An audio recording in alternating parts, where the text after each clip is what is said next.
Ele passou pelo Tablado, que é uma referência no teatro brasileiro, é formado pela CAL, Casa de Artes Laranjeira, outra referência do teatro brasileiro, onde de lá saem inúmeros artistas famosos, muitos que nós conhecemos, entre eles o meu convidado de hoje. Ele, além de ator, é cantor e músico.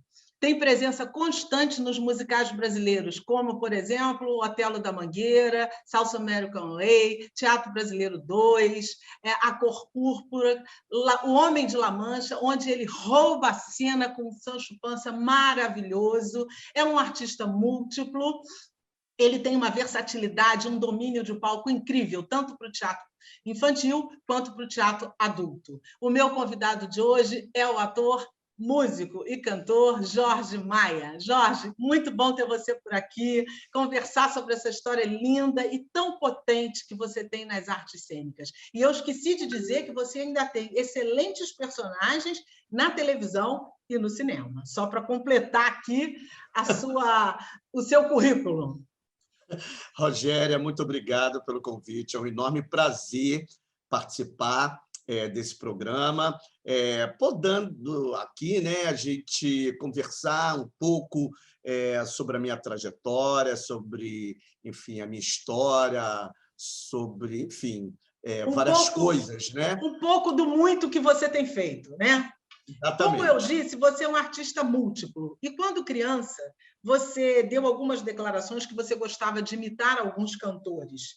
A sua veia artística vem daí? Ou você teve alguma influência familiar ou foi alguma coisa espontânea? Desde que eu me lembro, assim, eu gostava muito de cantar, né? Eu acho que o canto foi a primeira coisa que apareceu para mim, né? E eu tive uma grande influência, um artista que eu admirava muito, que era o Michael Jackson, né? Que na época era ainda o Jackson 5, no caso, né? E eu adorava e eu cantava, eu conseguia cantar, né? Assim, no tom do Michael Jackson, com aquela potência. Então, eu sempre gostei muito de cantar, sempre fui muito desenvolto na escola, gostava de participar de todas as festas escolares. Minha mãe sempre cantava dentro de casa. Ela sempre cantou muito bem, tinha uma voz bem aguda, muito potente. Então, a coisa da música em casa sempre foi uma presença muito forte. O meu pai, ele chegou a fazer parte da diretoria do Império Serrano, né? Então, assim, eu sempre tive um ambiente muito propício para essa questão da música. O teatro, na minha vida, ele veio de uma forma, digamos assim, inesperada. Por quê? Eu estudava na cultura inglesa na época. Eu deveria ter uns 15, 16 anos. E, com essa minha característica de ser uma pessoa assim muito extrovertida, muito desenvolta, muito falante, então, na cultura inglesa, era um curso, na minha época, que era um curso assim bem pesadão, muito assim fundamentado na gramática. Não tinha muita coisa da conversação. Era o livro, né, um livro grosso, a professora e o quadro negro. 2 horas de aula. E muita gramática, muito texto, muita coisa assim. E aí, uma professora alemã que eu tive lá na cultura inglesa, ela falou: por que você não monta um grupo de teatro aqui com as pessoas? E aí, nós juntamos um grupo, né, e montamos 2 espetáculos. E, nessa época, a cultura inglesa ela tinha que a sede geral do Rio de Janeiro era ali na Raul Pompeia, num prédio alto, que hoje em dia é até uma faculdade ali. Eles faziam uma coisa que eles chamavam de drama competition, que eram peças de todas as culturas inglesas do Rio de Janeiro, né? E teve, né, nós fizemos uma peça que nós escrevemos e nós ganhamos como melhor peça, dentre todas as culturas do Rio de Janeiro. E, realmente, a peça ela ficou muito legal. Assim, era um pessoal muito bacana, muita gente assim talentosa. É uma pena que ninguém seguiu a carreira, só eu. E aí eu tomei gosto. Eu falei, não, eu gosto disso.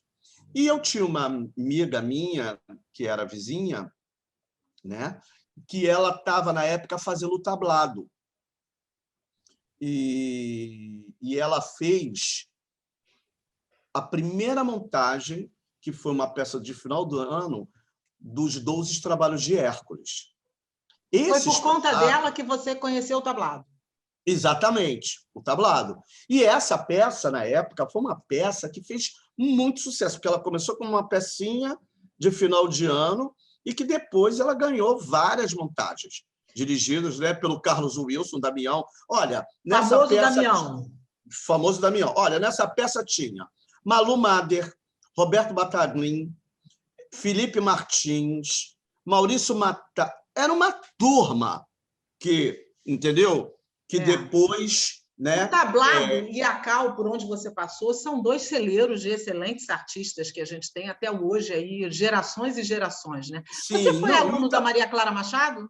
exatamente. Aí, né? Te contando, aí eu falei, eu quero entrar no tablado. E essa minha amiga era aluna da Maria Clara Machado, só que era impossível entrar na turma da Maria Clara. Mas eu não sei. Aí eu comecei fazendo aula com a Dina Moscovitch, que era à noite, e depois, um mês depois, surgiu uma vaga, eu entrei, né, para fazer a turma da Clara. E dali, pouco tempo depois, eu fiz o meu primeiro espetáculo, né, no tablado, que era O Dragão Verde, Dragão que era Verde, um né? texto e direção da Maria Clara. Na prática, na sua vida prática como ator, que ensinamento você poderia destacar que a Maria Clara deixou para você, que te acompanha, que até hoje você lembra daquilo, você aplica aquilo na tua vida profissional? Muita coisa.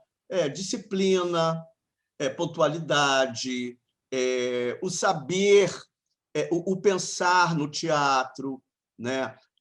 Porque o teatro ele é uma arte de muita transpiração, de muita dedicação, muita leitura. Isso eu comecei a aprender ali no tablado. Você tem personagens muito ecléticos, porque você tem uma presença forte no teatro, você faz personagens de toda ordem. E, obviamente, cada um deles tem a sua peculiaridade e devem ter, na sua maioria, universos muito diferentes do seu. O teu processo criativo passa por onde, quando você recebe um personagem? Olha só, eu sempre gosto de ser uma folha de papel em branco, né? Por quê? Porque, lógico, eu sou um tipo de ator muito que tem uma personalidade muito forte em cena, né? E a questão da comicidade, ela é uma coisa que me acompanha. Eu tenho facilidade para ser um ator cômico. Só que isso pode ser uma coisa muito perigosa, porque senão você começa a usar truques que você sabe que vai resultar. Mas, dentro da função da obra, né, isso pode se tornar um equívoco, né?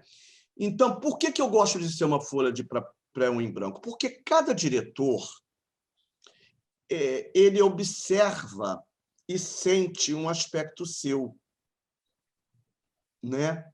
E ele geralmente puxa isso do que ele imagina que seja o personagem. E quando a gente vem com uma coisa assim muito, digamos assim, pronta na sua cabeça, você não fica flexível o suficiente para receber e aceitar as indicações, entendeu? Então, eu sempre gosto de chegar num processo inicial de trabalho, sim, zerado mesmo. Sabe? Zerado. E aí você se abre para a proposta que vier para você. Exatamente, exatamente. E nisso, eu acho que nesse aspecto, eu acabo sendo sempre muito feliz nos resultados, né? Porque, de uma certa forma, você não se repete. Você também é fonoaudiólogo e preparador vocal, e faz isso muito bem e para muitos espetáculos. Explica para a gente o que é, na verdade, um preparador vocal e o que ele faz de contribuição para um espetáculo, para aquele elenco especificamente. A voz é um tripé biopsicossocial, né? É você, sua constituição anatômica, fisiológica, histológica, etc., etc., suas características físicas. Psico, né? Na questão de como você se sente, como você absorve o mundo, o seu psicológico mesmo, e o social, porque a voz ela é carregada do meio de onde você vem. E aí, para o ator, né, isso é muito importante, esse olhar fonoaudiológico, porque você vai trabalhar com emoção. Agora, Né? o preparador vocal ajuda, de fato, a voz do ator ficar mais adequada para o personagem? Seria isso? Sim, sim, sim. Porque aí você vai trabalhar primeiro a emoção do ator, né? No caso, assim, ajudar ele a achar aquela emoção do personagem. Você vai ajudar também o ator pessoalmente, emocionalmente, para achar aquele personagem. Porque quando a gente começa um processo, eu como ator, é tudo muito inseguro, né? É como se você tivesse se jogando num, sei lá, num abismo. A gente não sabe qual o resultado que vai dar. Então, a gente fica muito mexido, muito inseguro, né? Porque, por exemplo, tem processos que são fáceis, no sentido do entendimento de você achar. E tem outros que não, tem outros que você precisa ralar muito, tem outros processos que são muito complicados. Por exemplo, então, um preparador vocal poderia fazer uma pessoa mais jovem, por exemplo, uma pessoa de 40 anos, ter a voz de uma pessoa de 80. Seria isso? sim, Você sim. faz essa ajuda, esse ajuste. E a questão emocional mesmo também da pessoa para lidar com aquilo. É muito legal isso. Eu adoro fazer isso. Adoro. E faz com excelência. O que é o melhor, né? Deus, Eu isso sei que daí. você faz preparação vocal para inúmeros espetáculos que a gente vê por aí afora. Se você está gostando do nosso papo, se inscreve aqui no nosso canal. Tem sempre um vídeo bacana, gente tão interessante como o Jorginho que você está assistindo aqui no programa. Eu espero que você esteja gostando. Compartilhe esse vídeo, ativa o sininho para você receber as nossas notificações.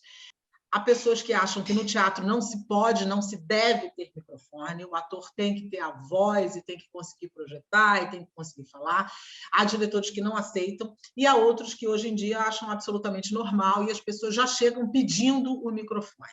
Qual é a sua análise sobre isso? Qual é a sua opinião como preparador vocal e como ator? Olha só, eu sou favorável ao microfone, tá? Só que, obviamente, por exemplo, o microfone no teatro, digamos assim, numa peça de texto, né? Se você vai trabalhar num teatro de 1000 lugares, né? É importante o microfone. Agora, isso não significa que que a utilização do microfone você não vai perder o falar de forma teatral, porque o teatro ele tem uma impostação natural. Ele tem uma inflexão, né? Ele tem um colorido do teatro, da fala do teatro. Né?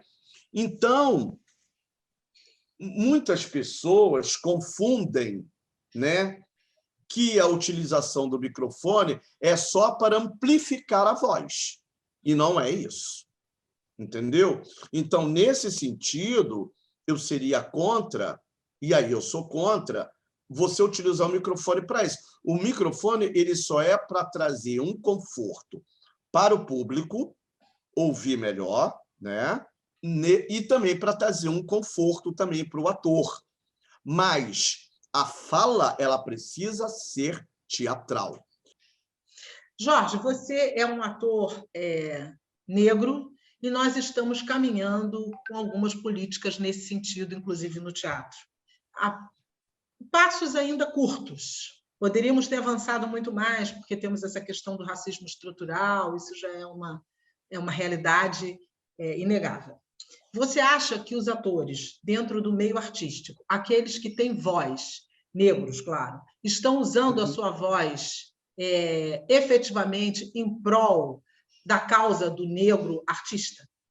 Eu tenho visto muitos coletivos, né? Muitos atores negros se juntando, produzindo. Inclusive, eu estou fazendo parte de um processo atualmente, né?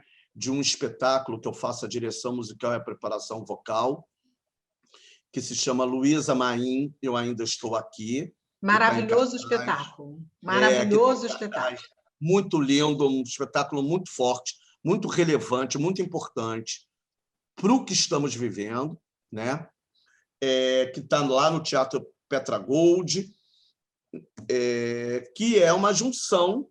Nós somos amigos de muitos anos, tivemos a ideia de fazer o espetáculo, né? Quem começou a ideia foi a atriz e produtora Cida Moreno. Então, tem vários coletivos, né? Temos pessoas aí fazendo trabalhos muito importantes, dirigindo, atuando, né? Mas a gente entende, e eu entendo, que assim não basta, como muito tempo acabou ficando, a gente ficar se colocando na posição de vítima, né? Dos excluídos, dos que não têm espaço, que não têm patrocínio. A gente tem que arregaçar as mangas e trabalhar. Dos espetáculos que você fez, que foram inúmeros, especialmente musicais, quais deles você lembra com mais... eu não posso dizer gratidão, porque cada personagem, os atores dizem que é um filho novo, cada um você guarda de um jeito, mas qual deles você guarda assim como tendo sido assim, poxa, nesse eu acertei? Olha, eu não vou falar de um que eu acho injusto, mas eu vou falar de 3. Um que eu acho que foi um processo de ser protagonista, no sentido da palavra, não só o protagonismo do personagem naquela obra, mas é você se sentir protagonista artisticamente. Foi o Geraldo Pereira, Um Escurinho Brasileiro, texto do Ricardo Hofstetter, direção de Daniel Herz, meu grande amigo. Tá? Depois disso, veio Samba na Veia Candeia, que eu fiz o personagem mais diferente de mim em termos de personalidade, que foi personificar o Candeia, o mestre Candeia, né? Depois, A Gaiola das Loucas, né? Com Miguel Falabella e Diogo Vilela, que eu fazia um personagem delicioso, né? Que era o Jacó, e que foi um personagem, né? Que muitas das pessoas iam me ver.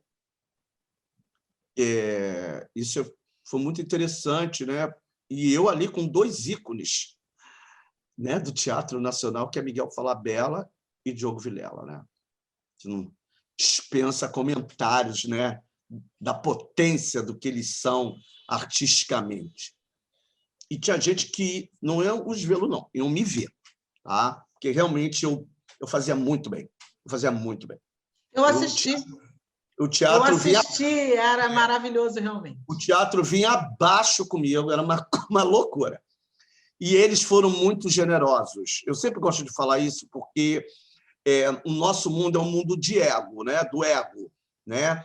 Então, assim, você ter 2 atores dessa magnitude reverenciando e respeitando o seu trabalho, isso é ser muito generoso. Sim. E eles foram, né? E o grande, assim, o presente, né? Aí por tudo, né? Aí foi o Sancho Panza, do Homem de la Mancha, que Miguel me deu esse presente. Mas o Sancho Panza realmente ali foi um trabalho, assim, eu acho que um trabalho primorosíssimo seu, que você, como é que eu diria? Assim, porque ali você ser destacável dentro de um elenco onde todo mundo é muito bom é muito difícil, porque às vezes você está diante de pessoas mais ou menos, outras, né? Tem 1 ou 2 que são destaque, mas a maioria não é. Então você se destacar ali não é que seja fácil, mas é mais possível. Mas você ter um destaque no nível que você teve no Sancho Panza, com aquele elenco primoroso, realmente foi uma coisa incrível. Você ali rouba a cena do início ao fim. Eu escrevi isso na minha crônica na época, na resenha que eu fiz. Você deve ter lido, eu acho que eu te mandei. Uhum, E realmente foi um trabalho magnífico, um dos trabalhos mais incríveis que você fez. Excelentes destaques. Se você está gostando do nosso papo, se inscreve no canal, ativa o sininho, compartilha esse vídeo, que aqui tem sempre um papo bacana como esse que você está assistindo aqui com o nosso Jorge Maia. Jorge, agora a gente está caminhando realmente para o final do programa. Um sonho cênico. Assim, produzir um grande musical brasileiro só com negros. Excelente sonho, te dou todo o apoio. Uma boa lembrança. Uma boa lembrança foi a época assim de início de carreira, estudando na Cal, no tablado e na Cal. Isso é uma lembrança assim saborosa. Chegamos agora no nosso momento literário. Eu vou indicar um livro aqui, você vai indicar um livro aí que foi o seu livro, que é o seu livro de cabeceira, que é o livro que você está lendo, que é o que você gostaria de indicar. Eu vou indicar Stanislavski e o trabalho do ator sobre si mesmo, de Michele Almeida Zaltron. Esse livro é interessantíssimo para ator e até para quem não é ator e quer conhecer um pouco mais sobre esse trabalho do ator, de como se constrói um personagem através do método Stanislavski, que é um divisor de águas para o mundo dos atores, né? Ele tem um trabalho referencial e a Michele faz aqui um apanhado sobre isso. É muito, muito interessante. Ela é diretora, pedagoga e pesquisadora. Ela mergulha na obra, na metodologia criada pelo Stanislavski. E a leitura é tranquilinha, facinha, uma delícia. Eu super recomendo. A tua recomendação qual é, Jorginho? Como a gente falou muito de teatro, né? E muitas pessoas de teatro estarão nos prestigiando aqui, eu recomendo que os atores, as pessoas leiam os cadernos de teatro do tablado. Qual é o seu lado B, Jorge Maia? O meu lado B... Nossa, interessante essa pergunta. Que a gente só pensa no lado A, né? E que é o que todo mundo conhece, né? O B é o que que é o ninguém que conhece. todo mundo conhece. Sabe qual é o meu lado B? É ficar bebendo assim uma cervejinha num boteco, sabe? Que é uma coisa que nem dá para fazer agora, porque né, a gente está nesse momento de pandemia, sozinho. Gosto muito de fazer sozinho pensando. É um lado B meu, assim, que eu acho que... E agora, caminhando para o final do programa, o seu aplauso vai para quê ou vai para quem? O meu aplauso... Olha, o meu aplauso vai para todos os meus grandes amigos atores que são resistentes, resilientes, são pessoas de fé, são pessoas que transpiram. Então, o meu aplauso vai para eles, porque são pessoas que me inspiram. E a sua indignação vai para quê ou vai para quem?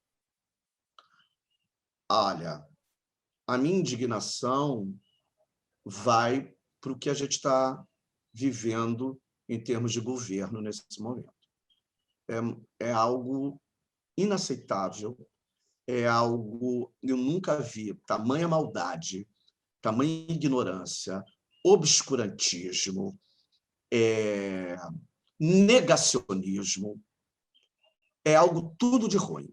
Então, é uma indignação constante, é uma tristeza constante, é muito triste a gente ver um artista como Paulo Gustavo estar morto numa época que se tem vacina, que se já tinha vacina, onde mais de 80 e-mails, né, para se comprar a vacina, não foi dada bola para isso. Então, a minha indignação vai para isso. Não poderia haver indignação assim maior do que essa. Sem dúvida alguma. Meu querido, muito obrigada pela entrevista, obrigada por esse papo maravilhoso, por conhecer um pouco mais do teu trabalho, dar a oportunidade das pessoas conhecerem também um pouco mais de você. Te desejo muito sucesso, parabéns pelo Luísa Maim, que eu recomendo aqui mais uma vez, quem não assistiu, assista, Luísa Maim, eu ainda continuo aqui, presencial online, presencial no Petra Gold, e aqui no Rio de Janeiro, e online pelo Simpla, qualquer um pode assistir. Jorginho, tudo de bom para você. Obrigada por ter participado aqui. Sorte, sucesso, e continua nos abrilhantando aí com esse teu talento enorme para a gente continuar te aplaudindo. Olha, muito obrigado. Eu que agradeço a oportunidade. É sempre muito bom a gente poder falar do nosso trabalho, né, divulgar, que sempre haverão pessoas, né, que não me conhecem, que não tiveram oportunidade de me ver em cena, ou enfim, ou na TV, ou no cinema, que é sempre uma coisa muito legal a gente até poder reviver, né, determinados momentos das nossas vidas que nos traz muitas coisas boas, né?